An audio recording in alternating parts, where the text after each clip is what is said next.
But in the meantime, we are going to we're going to move on to the second discussion. Oh no, we're going to move on to a second review. So this is Jenny's pick of Uninvited.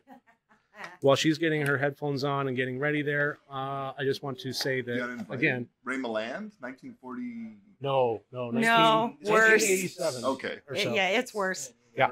I just want to say that if you're an Alfred University student, if you're an Alfred University State student, if you're in the area, please come on by. We have some giveaways, we have some prizes, and we're going to have a contest around 3:30 or so with the quiz. And up for grabs are going to be some gift certificates donated by Duke's Pizza. So come on by if you like. We'd love to have you. So The Uninvited. Yeah. This was one of your picks. You know what? I'm not going to say anything about it. We're going to watch the trailer. And Cool. I've never seen the trailer for this.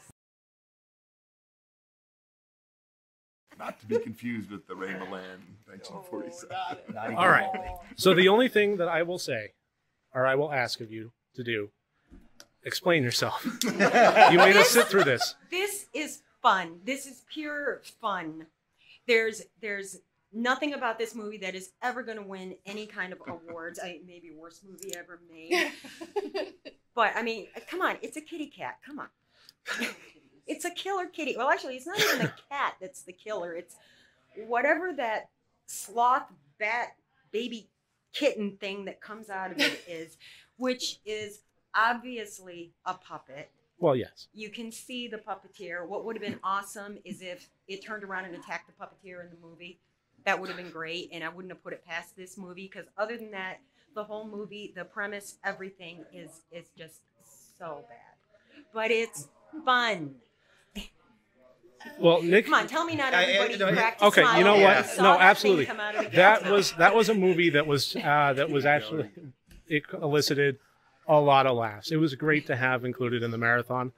I'll say I'll be darned if we weren't all smiling through the whole way through that film. See? That Yeah.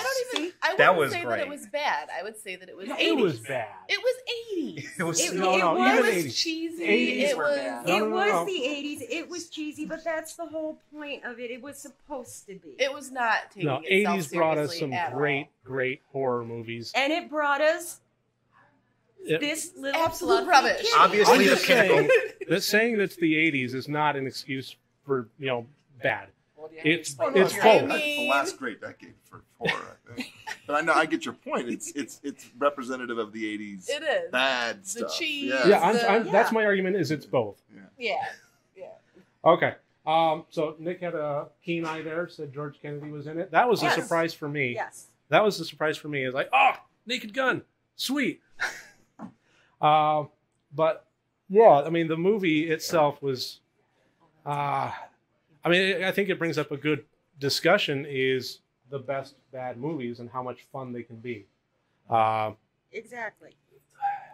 I have seen, I started doing this review channel mid-July, and, God willing, I'll be doing this for the next 5-10 years. But Until you run out of movies. so far, that hasn't seemed to happen, or I'm nowhere And near. there's always stuff like this out there. Yeah. And I have seen some terrible, terrible movies in the time that I've been doing this channel. And some bad, some good, bad. And I think it's just an interesting discussion. I mean, beyond discussing Uninvited here, I think it's just an interesting discussion of what separates the two. And the best example that I can think of is... Thanksgiving. Zombievers. I love Zombievers. Interesting. Yeah. I really did. The hood But- leprechaun movie No, there. What the heck was that? Here's what I'm thinking of is when I went down the rabbit hole that was the Puppet Master series. Oh, yes. dear. Yeah. There were some bad ones, like I thought Puppet Master 5 and Retro Puppet Master and so forth. But then it ended with one of the best bad ones I have ever seen, The Littlest Reich. That was amazing. I loved that movie to pieces, and it's still one of my favorites, just in terms of the sheer lunacy of it. So, I mean, what separates the two? Well, between bad, and Between good, bad and good, bad. We did a whole class on that one. Yeah, good bad is Integrity. I think Integrity. Yeah. I think, Yeah, okay, yeah. so I think bad, it tends to spill over when they're trying to take themselves seriously and they're just missing the buck every single step of the way. I think that's what tends to turn it bad. Like with Evil Dead, they realized during the filming of that they couldn't really take themselves seriously entirely. So when they did the second one, they embraced it. They embraced the bad, and they made it freaking incredible because they embraced the bad. Still one of my favorite movies. I think that kind of is where that line is for me. I don't know about. Well, no, it's because there's jumping the shark, and then there's when you're intentionally doing it for an effect. Yeah. I mean, when you're doing it specifically to elicit a reaction, like, hey, you know what would be crazy? Sharknado. Jeez. I mean, it's as good an example as any. I mean, I wouldn't call it quality, but Well, I don't even know if I would say Nobody's it's good, saying bad. this is quality. But see, that's the interesting Nobody's thing. saying Good, that. bad. But that's the interesting thing to me is if we're talking about the difference between bad, bad, and good, bad being self-awareness, like, okay, The Littlest Reich was absolutely self-aware. It knew what it wanted to be. It knew it wanted to be schlocky. It knew it wanted to just be totally over the top. And it achieved it. But then you have a movie like the Sharknado series, especially the latter ones. I mean, you want to talk about self-aware. I can't think of any other movies that are more self-aware than that. It was almost meta. The problem with that, Mike, is, and so I should probably preface this by saying that I taught a class, a graduate class at Wayne State in Detroit on cult movies.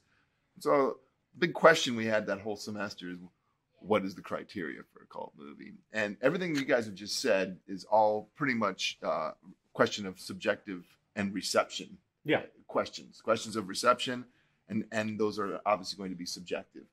But I think some key words were thrown out here that I have to agree with. And one was integrity, and that gets into what you were saying, which is, and I have a slightly different take on that, and it's simply that when you try to manufacture something that's a wink and a nod, like Sharknado, which is supposed to try and say, hey, we're going to go so outlandish and with our concept that this is going to be an automatic cult movie, it usually falls extremely flat because the intent there is to try and enter a market that no longer exists. It's kind of like the analogy I gave in class one day was like your uncle gives you a jean jacket that smells of, reefer and has all these peace patches on it and stuff like that and blood and from being hit in Kent State or something like that. And he's like, here you go. And then you go into a mall and buy one that's sort of like Pre-shredded. Yeah. So it's a question of aura, and it's like a lot of the films, they try desperately to sort of hit a mark and try to become this cult object of worship. Right. But ultimately, it's the audiences that make those decisions. And well, I mean, I reviewed a movie, and I'm racking my brain trying to remember what it was, but it was pretty recently. I reviewed a movie that was a bit of a cult following to it. I didn't realize it when I first watched it, but it turns out, man, that's going to kill me which movie this was. But regardless, I said in my review, my RotD review of it, that I can't think of a single movie that was trying purposefully to be a cult movie that actually succeeded at the endeavor. No, nor can I. I mean, the closest thing you get to it is sort of that cable market Sharknado type stuff. Right. Because it gets people talking at the water coolers, but anybody with a sense of the genre or the history of the genre kind of smells them out for what they are, which is just, kind of like empty cash grabs by marrying silly concepts together. See, and that's the kind of thing where, I mean, if we're talking like midnight matinee kind of stuff, Bruce Campbell said that, I'm going to paraphrase very poorly here because I usually do, that a mainstream movie is a movie that a million people will see 2 or 3 times. A cult movie is a movie that 2 or 3 people will see 1,000,000 times. And Sharknado, yeah, it may generate the buzz at the office cooler and so forth, but I can't see anybody actually making that a ritual to watch the 6th Sharknado movie and watch it 1,000,000 times like cult movies tend to do. No, I couldn't even get through the first one. I have seen Evil Dead 2 more times than I can possibly count. Sure. And I can't think of anybody doing that with Sharknado. So again, cheesy, self-aware, but cult, I don't really think so. It's a very fine line to walk. It's incredibly hard to pull off, and it's I mentioned, it's always unintentional. Yeah. I mean, most of them end up being passion projects. They're one that the people who made these movies, they legitimately, they really care about it. They really loved it. They put all their effort into it, all of their soul into Edward it. D. Wood Jr., great example. No Yeah. one was more passionate for cinema than him, and yet he, it just lacked the talent. Yeah, it just and then it comes out, and sure, no, majority of them, they're not critical successes. They bomb at first, a lot of them, Mhm. but over time, they gather this audience, this following, because people see the spirit of the film. They see like, okay, I see what they were trying to do, Right. and they fall in love with it. Now, there's an element of this that I admire, but I think is really, it's almost emotionally tough. And that is when you have a movie that has become a cult classic, a cult following type of movie, and it winds up getting embraced. The cult level winds up getting embraced by the filmmakers. The Room with Tommy Wiseau, Troll 2, was it Troll 2? Yeah. The best worst movie. And I think that's just an interesting conversation piece, because we're talking about filmmakers that did have their heart set on making something genuine and scary and heart-wrenching and dramatic. And it turns out that audiences are having so much fun watching this over and over and over and over and over, laughing at it, memorizing the lines, and knowing what part is coming up so that they can cheer and jeer and throw stuff at the screen. And I think that to embrace that takes a lot of stuffing down those original feelings that you may have had. When your first goal, when you were putting pen to paper and writing the script, I think that it's just an interesting, I'd like process. to ask the panel if they're familiar with Dwayne Esper's work. No. Like Maniac, No. for example. So this is 1934, 35. Not overly well then, no. So- those ones bit. So I get really obscure. Those for me. are really the greatest examples of what Mike's talking about. Those earliest bad films, I mean, Esper's the one who ultimately sort of like distributed things like he really got a hold of Freaks after MGM's license on it expired, and then he also, I think, he was distributing Reefer Madness. So okay. That's why that sounded familiar. Esper's Maniac, I would show that in this cult movies class. It was the very first film we watched, and students were just like, "What the hell is this?" But it was sort of being shown as a baseline. Like, this is how bad it really is. Like a bad film, this is how bad it can get.